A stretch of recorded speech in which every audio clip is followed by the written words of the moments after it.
Passei! A Faculdade Einstein, a faculdade do sucesso!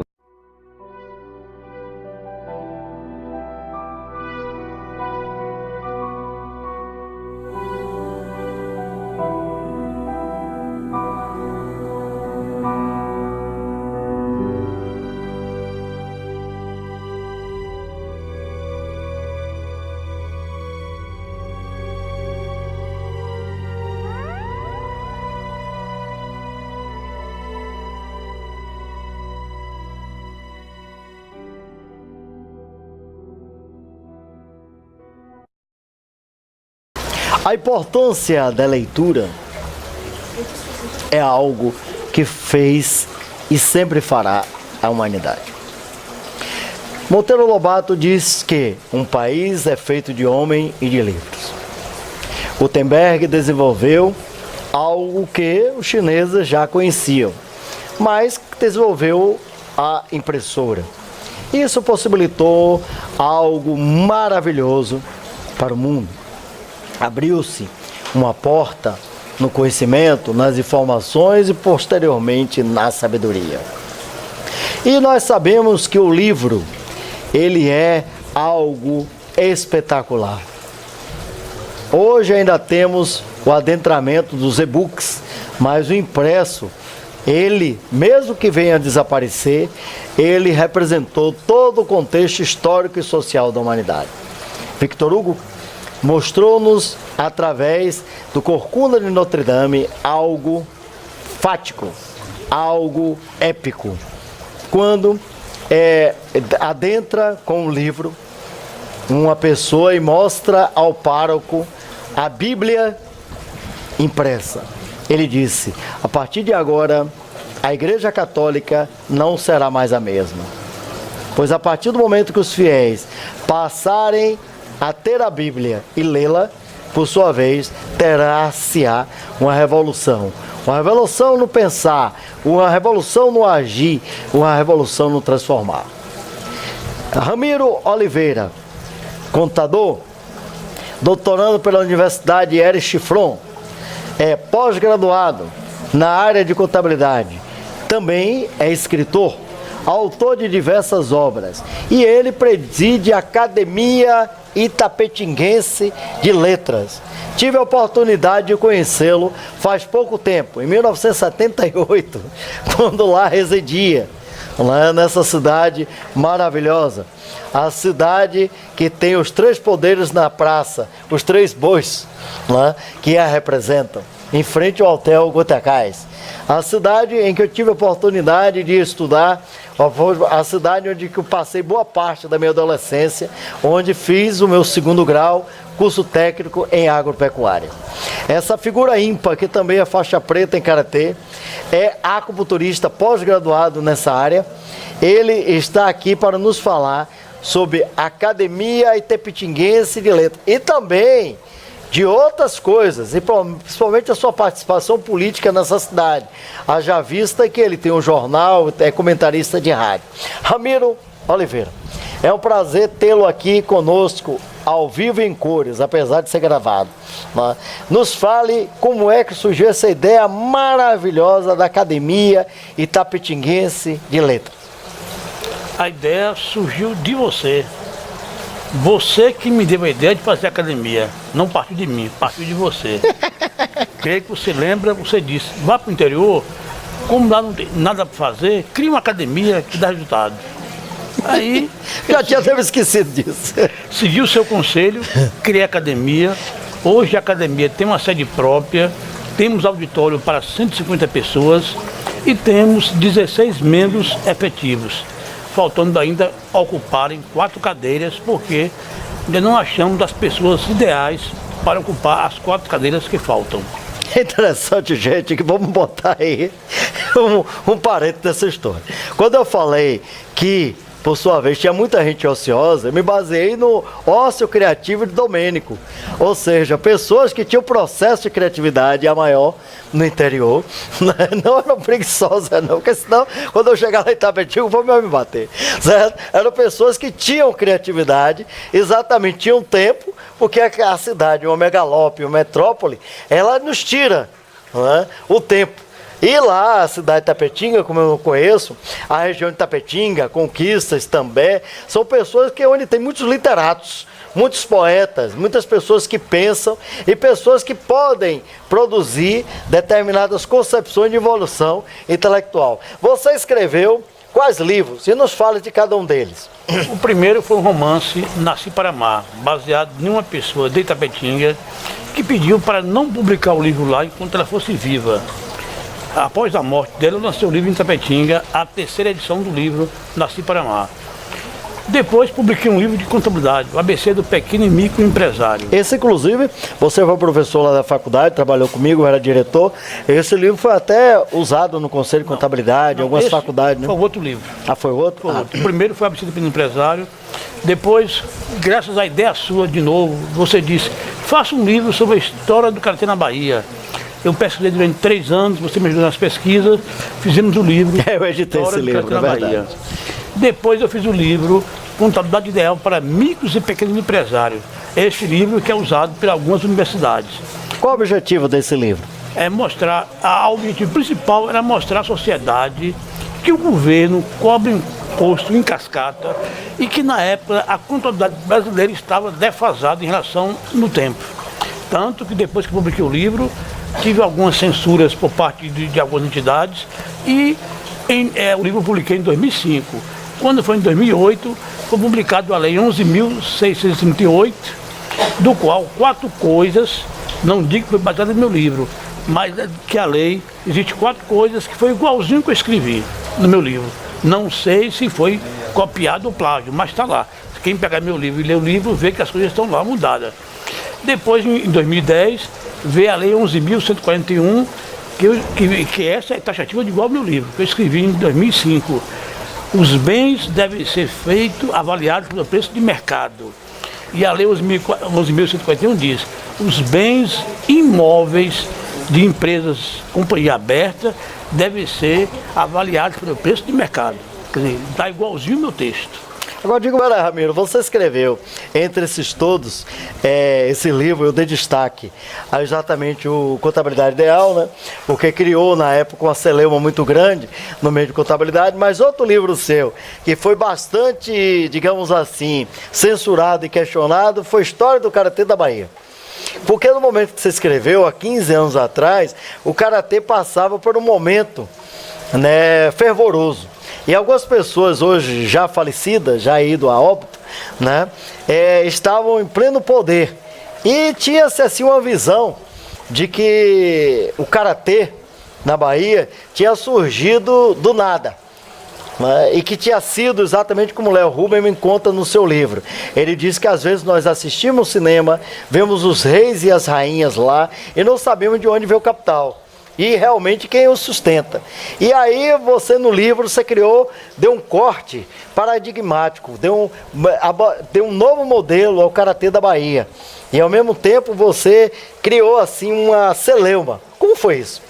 Olha, desmitifiquei muita coisa, porque o pessoal dizia que foi um japonês de 18 anos que veio para a Bahia. Oishi. Oishi veio bem depois. O Karatê na Bahia começou em 56, em Costa Camatos, que era engenheiro agrônomo. Depois ele foi embora para São Paulo. Veio outra pessoa para a Bahia, Junichi Onoka, que também era engenheiro. Depois Masairo Saito, que foi engenheiro da Petrobras na Bahia. Posteriormente veio Oishi. Então o povo só conhecia de Oishi para frente, não conhecia antes de Oishi. E isso causou muitos problemas. Inclusive, o Karatê também, eu publiquei no meu livro, que foi que meus vídeos eram de papéis. Quando eu entrevistei uma pessoa, que não pode dizer o nome dele, eu cheguei em casa, sentei no vaso e chorei, porque meus vídeos eram de papéis.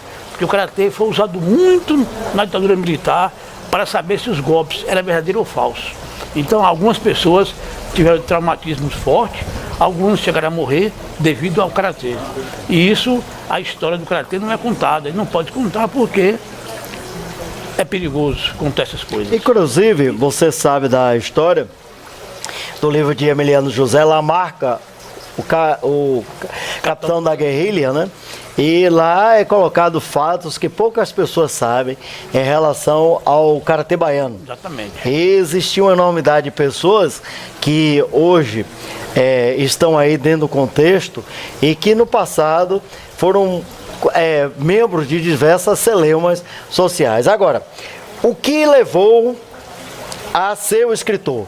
Porque eu lembro que na Mudança do Hábito 2, né, aquela atriz principal, né, a negra, que é uma pessoa charmosíssima, ela de repente queria convencer uma pessoa a escrever, não a dançar.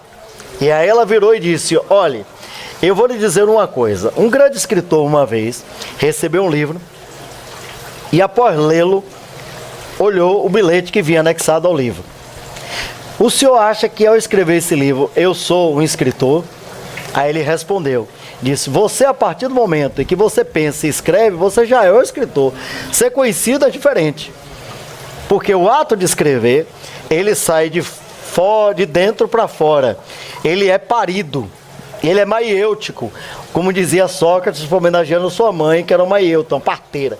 Como foi que começou esses parimentos literários que levou a, por sua vez, escrever livros e a posteriori criar uma academia de letras para juntar as ideias e as visões das pessoas que comungavam com esse amor à literatura?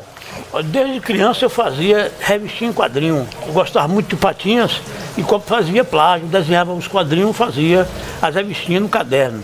Igualmente Raul Seixas fazia e vendia para o irmão dele primo. Só que eu fazia e dava para meus colegas lá no interior. Quando eu vim para Salvador, tive contato com pessoas de grande intelectualidade, a exemplo de você mesmo, e lá, andando no meio de intelectuais, veio a ideia de fazer um livro. E fiz o primeiro livro, teve apoio seu, inclusive você me indicou um editor, foi Carlos Silveira. Meu primeiro livro foi editado por você e Carlos Silveira. Nós lançamos lá no Centro Cultural Maurício com Matochê, é verdade. Nosso primeiro livro foi lá. E a ideia da academia partiu de você. Graças a Deus eu cheguei em Itapetinga, montei a academia, viajei a academia, eu e o Valdemar. E depois que nós montamos no estatuto, legalizamos tudo, fomos atrás dos escritores. Na primeira chamada, convidamos 60 pessoas para fazer parte da academia e só vieram 10. Depois chamamos mais 10 pessoas, vieram 2. Conseguimos um número mínimo de 12 pessoas para formar a academia.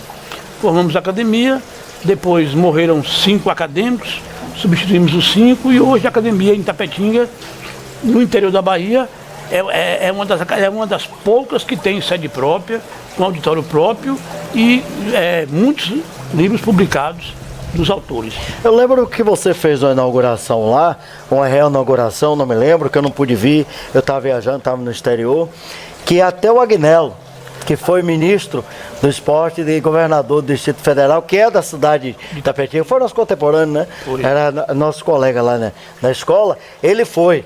Como foi esse evento lá? Foi a posse da academia, a primeira posse, foi a inauguração da academia e a posse.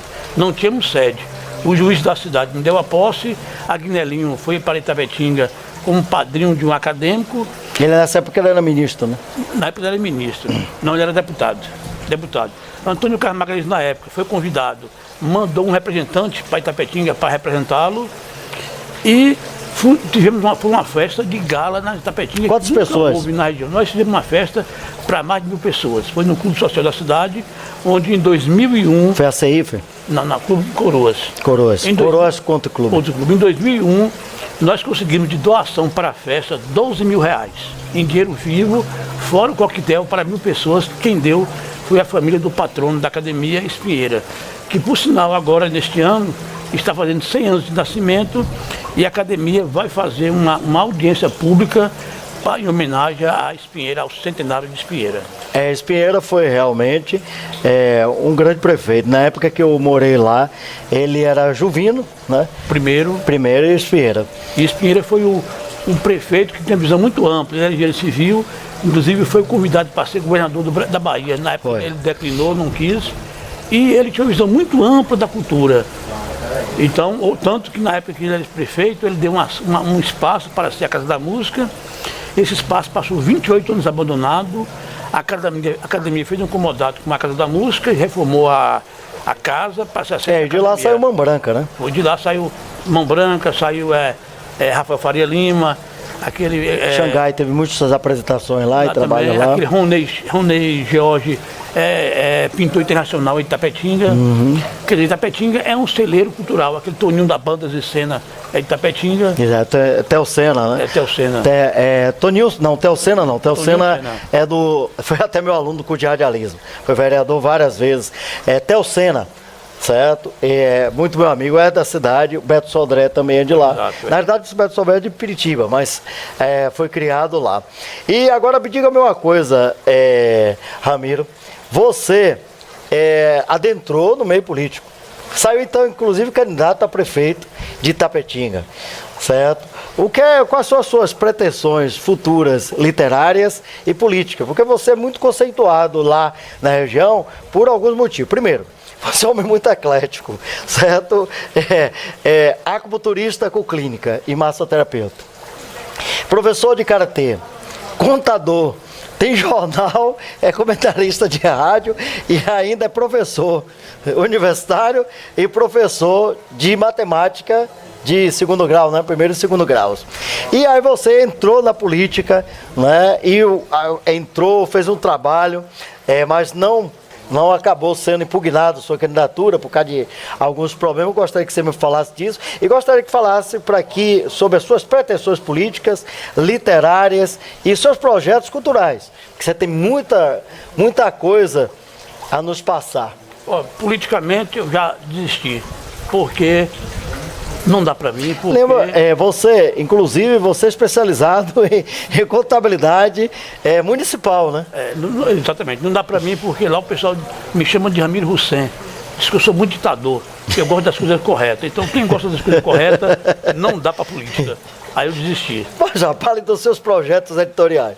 Bom, agora eu estou Você é colega de Anitta, uma grande escritora, entendeu? Certo? Você fale dessa parte aí que eu acho que é mais interessante. Eu tenho da política por brincadeira, que eu já sabia sua resposta. Depois no livro agora Blitz do Silêncio, é um romance baseado num caso de Itapetinga. E estamos fazendo agora os projetos literários, vamos fazer pela academia agora o Espinheira. Em agosto vamos fazer um tributo a Raul Seixas. E no fim do ano vamos fazer um tributo a Marjane Macedo, uma poetisa muito conhecida no Itapetinga, conhecida no Brasil. Já faleceu? Faleceu ano passado. Eu tive a oportunidade de conhecê-la. Foi, exatamente. Então agora, politicamente eu deixei. Agora eu sou empresário, estou entrando na área de acupunturista em Itapetinga, abri uma clínica e temos que trabalhar com acupuntura e deixar a política de lado. Pelo menos você tomou juízo, porque na época que você adentrou na política, eu disse que você não era homem para ter perfil de política. O homem é especializado em contabilidade municipal, na hora que via as contas, tomava susto. Agora, deixe-nos suas considerações finais, né? E gostaria que você, porque nossos caracteres vão apresentar o seu e-mail, seus telefones e os contatos da Academia de Letras de Itapetinga, que faz o trabalho não só na cidade de Itapetinga, mas como em todo o território nacional. Exatamente. Agradecer a vocês alguns por essa oportunidade e quero dizer ao povo que quem for em Itapetinga não deixe de visitar a Academia de Letras. Nós temos uma biblioteca lá aberta ao público, a biblioteca Valdemar Ferraz, temos um auditório e temos também o arquivo da academia para ser visitado pelo público. Agora diga uma coisa, de Salvador, da cidade de Salvador para Itapetinga são quantas horas? Como é que você chega lá? De ônibus varia de 8 horas a 10 horas, depende da linha, que se for por Itabuna ou por Conquista. De carro, veículo pequeno, é em torno de 6 horas mais ou menos. E de avião é 40 minutos. Bem, mas já tem voo para lá? Não, vai para Conquista? Tem para Conquista para Itapetinga. Desce a Serra do Massal, né? A famosa Terra do Massal, que muita gente já ali ficou e deixou no saudade, inclusive o Denilson Caribe, né? Que é exatamente descendo para a cidade de Itambé. Gente, a cidade de Itapetinga é uma cidade de grandes literatos. Lembro-os que quando eu dei-lhe a ideia para que fosse feito uma academia de letras, era porque exatamente as pessoas tinham o ócio criativo de Domênico de Masi. Pensavam muito e tinham tempo para concretizar através dos livros. Não tinha o corre-corre de uma metrópole. Jamais chamei os meus amigos, que são muitos na Tapetinga região, de preguiçosos. Chamei de ociosos, que é exatamente o ócio criativo que existia na Grécia Antiga, que era exatamente o pensar para produzir, desenvolver e criar concepções literárias. Parabéns, Ramiro, pelo seu trabalho. Parabéns, povo de Tapetinga, porque tem alguém que luta para colocar os poetas, poetisas e os literatos e vernaculistas em geral, para que todos possam conhecê-lo. FACEI, a Faculdade Einstein, a Faculdade do Sucesso.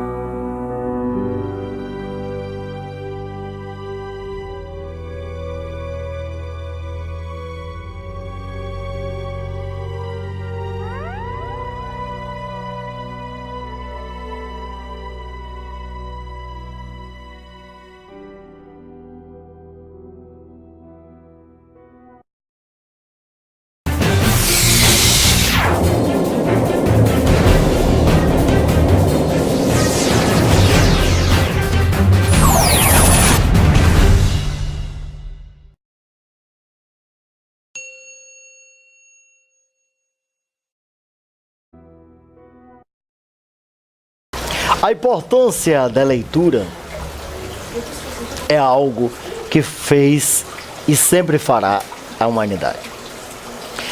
Monteiro Lobato diz que um país é feito de homem e de livros. Gutenberg desenvolveu algo que os chineses já conheciam, mas desenvolveu a impressora. Isso possibilitou o histórico e social da humanidade. Victor Hugo mostrou-nos, através do Corcunda de Notre Dame, algo fático, algo épico. Quando adentra com o livro uma pessoa e mostra ao pároco a Bíblia impressa. Ele disse: a partir de agora, a Igreja Católica não será mais a mesma.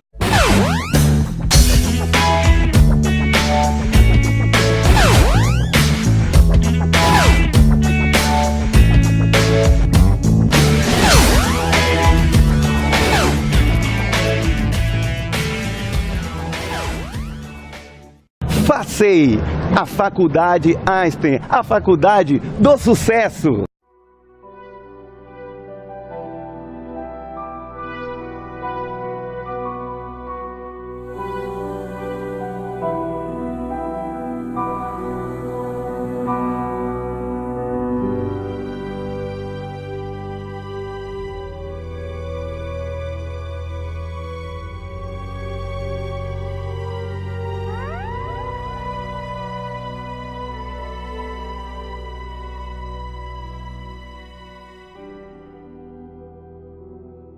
Algo maravilhoso para o mundo. Abriu-se uma porta no conhecimento, nas informações e posteriormente na sabedoria. E nós sabemos que o livro, ele é algo espetacular. Hoje ainda temos o adentramento dos e-books, mas o impresso, ele, mesmo que venha a desaparecer, ele representou todo o contexto